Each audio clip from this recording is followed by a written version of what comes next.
Hello, world. And welcome to the insanity. Maybe Anna was right. Maybe I am getting a little creepy.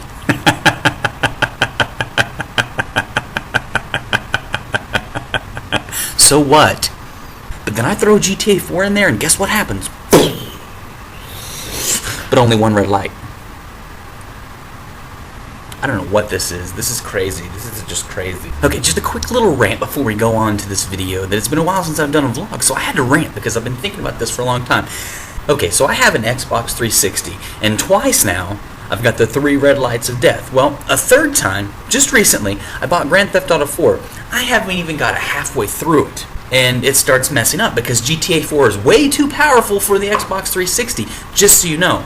So I call Xbox Live, and because I only have one red light, and they say they can't fix it for free because I've only got one red light. But if by some miraculous event, wow, I went way back there. If some miraculous event occurs where I get the 3 red lights, they'll fix it for free. So they're putting out faulty machinery, and then we want to send it back, but we can't because it's not quite broken enough. Even though I can't play the games, it's not quite broken enough. You have to have the 3 lights. So for 2 months now, I've been leaving that thing on. I've been covering it with heat. I've been trying to make it get the 3 red lights, and then finally, I get the 3 red lights. And I recently sent it back, but on the box, I was just curious.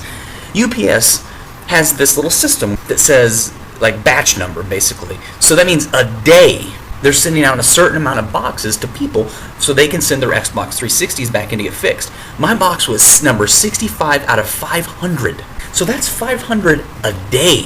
Even just 5 days a week, that's 2,500 a week that people are sending back their Xbox 360s because they're broken or messed up. Microsoft, get yourself together and start putting together some quality electronics. This is ridiculous. And then to make people pay for it when you're the ones that are putting out bad equipment?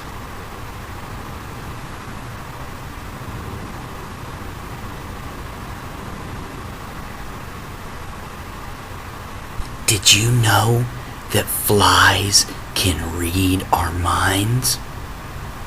There's a new study out of the Institute of Technology of California saying that flies somehow sense in our body chemistry or our brain movements or muscle twitches that we are about to swat them. So a fly can be on your arm, and even though you don't move or even if you don't flinch, if you see that fly and you decide in your mind that you're going to swat it, it's going to know because it's going to read your mind. The scientists say that flies have something called fly time, where they enter another realm, another dimension, and they see things happening at 200 milliseconds per second. And when you go to swat them,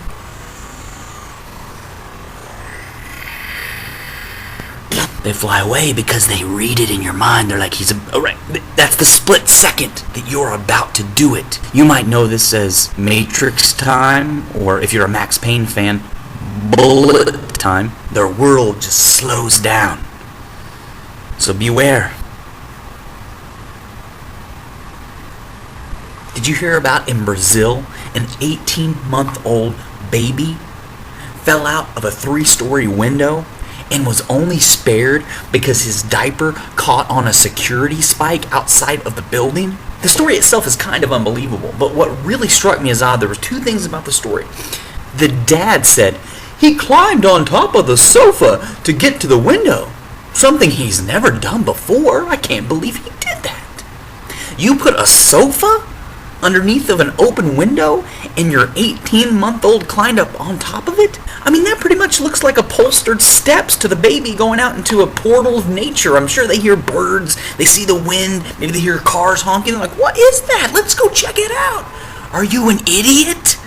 I mean, kids want to check this kind of stuff out. It'd be like leaving a box full of heroin needles in your baby's closet, and when your baby comes screaming out of his room with needles stuck all up his arms and hands, and you're like, oh, I can't believe he got in that box. He's never done that before.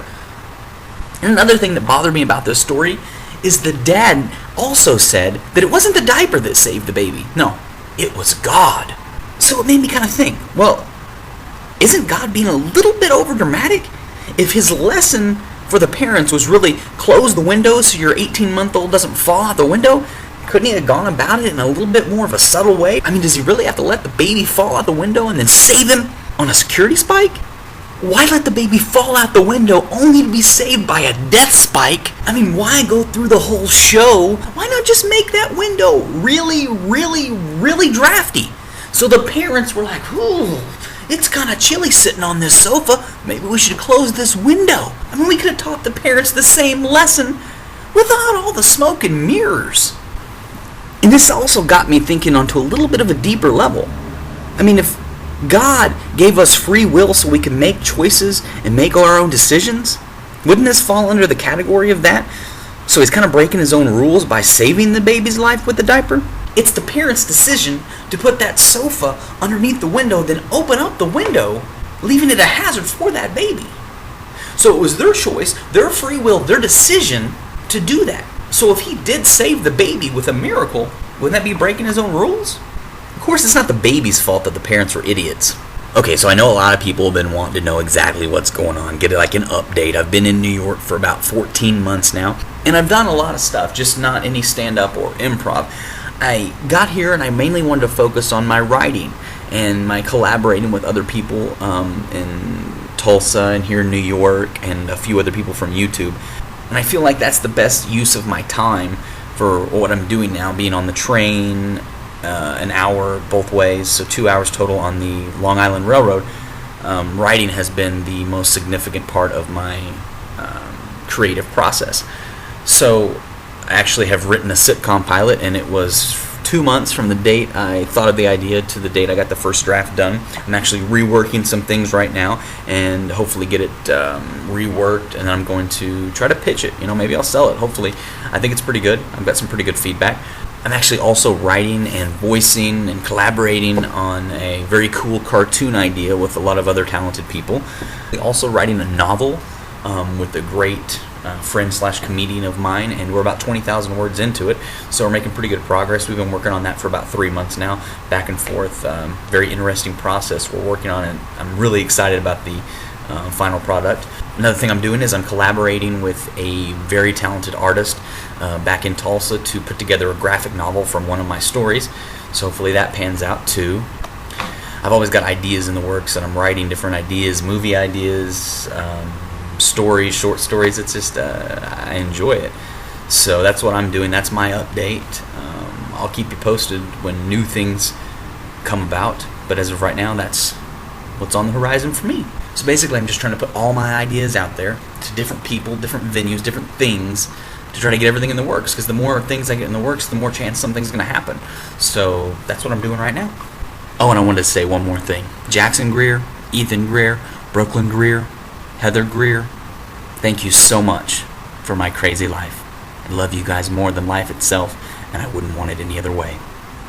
I just want to give big props to the guy who first said goodbye, because without him, we would just be eternally stuck in situations like this. I'd never call an alligator a lizard, but I would call a hello a goodbye. See you later. Duck, duck, duck, duck, duck, duck, duck, duck, duck, duck. Goodbye! So much to say, but I promise you I will not go over 5 minutes. Nowhere near over 6 minutes. Maybe like a swidge under 7 minutes, but nowhere over 8 minutes. I promise. I promise no more than 8 minutes. Maybe a little bit less than 7 minutes, and maybe a little bit more. It's not me less than 8 minutes. It makes me more than less, but it's more. Actually less than you thought it was going to be. But actually, I promise you I will not go over 5 minutes.